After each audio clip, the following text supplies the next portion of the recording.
Eins og staðan í dag, okkur stóru skip myndu ekki geta gengið á rafmagni. Því það bara allt og mikil rafmagnsþörf sem myndi ekki ná að knýja skipin. Við erum að reikna núna út hagkvæmni að byggja 2 ný skip sem eru keyrð á grænni orku. Þegar maður taka svona stórar ákvarðanir eins og að byggja skip, að þá náttúrulega vill maður hafa þessi minnsta óvissu í myndinni og það þarf náttúrulega klárlega að draga dálítið úr þessari óvissu. Stjórnvöld hafa komið með mjög góða stefnu varðandi að þau vilja vera kolefnislaus árið 2040 og það mjög áhugavert að þeir ekki alveg varða leiðina. Og það skiptir svo miklu máli að vita hvaða orka verður fyrir valinu, hvenær hún verður klár og hvað mun hún kosta. Að því fyrirtæki get ekki tekið svona stórar ákvarðanir eins og nýbyggingu skipa nema að vita alla helstu liði sem hafa áhrif á ákvarðantökuna. Eins og staðan núna þá hafa við ekki fundið fyrir orkuskorti en þetta vissulega hindrun í því að taka stærri ákvarðanir að við vitum það ekki til næg orka. Og til dæmis eins og millilandaflutningar, þeir eru ekki inn í stórum útreikningum á orkuþörf Íslands. Þeim alveg haldið fyrir utan það. En við samt þurfum talsverð mikla orku til þess að geta knúið skip sem eru knúin grænni orku. Og þetta er svo mikið samkeppnisforskot til Ísland að geta verið með rekstur skipa yfir Atlantshafið sem knúin grænni orku. Já, aðgangur orku ekki nægur. Við höfum ekki nægilega orku hérna inn á lóðina. Við erum í dag með 4 heimtaugar og við þurfum að sækja 2 í viðbót og okkur finnst þetta ganga mjög hægt. Það skortur á rafmagni fyrirsjáanlegur. Þessi orkuskipti að gerast mjög hratt og ég hef á tilfinningunni að innviðirnir sé ekki að fylgja nægilega hratt á eftir. Áskorunina varðandi orkuskiptin eru fyrst og fremst að hafa aðgang að nægu rafmagni. Ölgerðin einn af stærstu kaupendum á rafmagni hérna í Reykjavík og við finnum fyrir vaxandi hægagangi í að fá afgreitt rafmagn hérna inn á lóðina. Við þurfum meira rafmagn til þess að skipta út trukkaflotanum og það jú næsta mál á dagskrá og auðvitað til þess að hlaða alla bílana. Við erum 120 bíla flota og við þurfum að vera með hleðslu fyrir alla þessa bíla.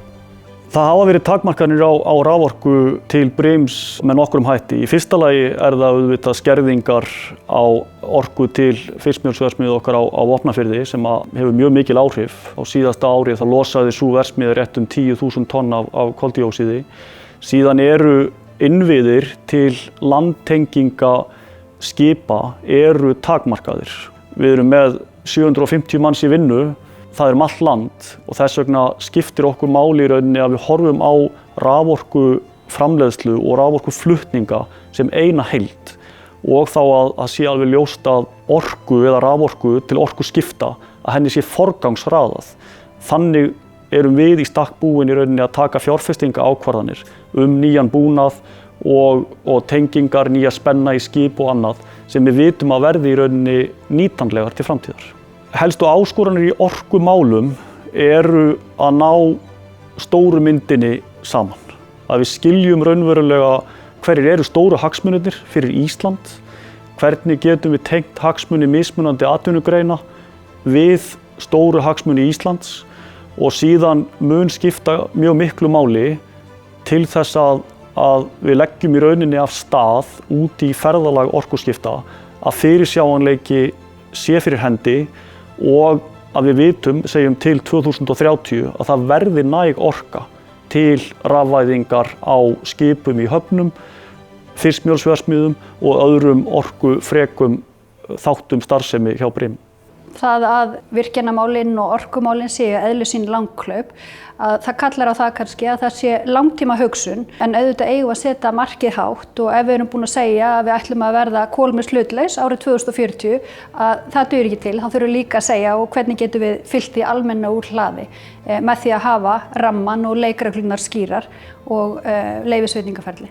Já, eftirspurn eftir endurnýjanlega orku hefur aukast og við finnum það sérstaklega kannski frá miðju árið 2020 að það umfram eftirspurn og umfram eftirspurnin kemur frá okkar núverandi viðskiptavinum en líka eru nýjir aðilar sem að banka upp á hjá okkur og þetta mikið af mjög góðum verkefnum en því miður að þá staðan þannig í dag að raforkukerfið á Íslandi að það fullselt og það fylgir því að við þurfum að gefa mjög mikið af góðum verkefnum afsvar. Það kannski erfitt að leggja nákvæmt mat á þau tækifæri sem að fara forgörðum. En auðvitað viljum við sem þjóð vera í þeirri stöðu að geta stutt myndanlega við atvinnulífið á landinu og vöxt samfélagsins. Þegar við höfum stundum sagt að súrefni, eða sem sagt raforkan sé súrefni í samfélaginu, þannig að það er auðvitað forsenda þess að það geti þrifist hér gott og öflugt atvinnulíf og mjög mikið af spennandi tækifærum, spennandi nýjum iðngreinum. Tímalínur þegar kemur að orkumálum og byggingu nýrra virkjana, að þær eru langar.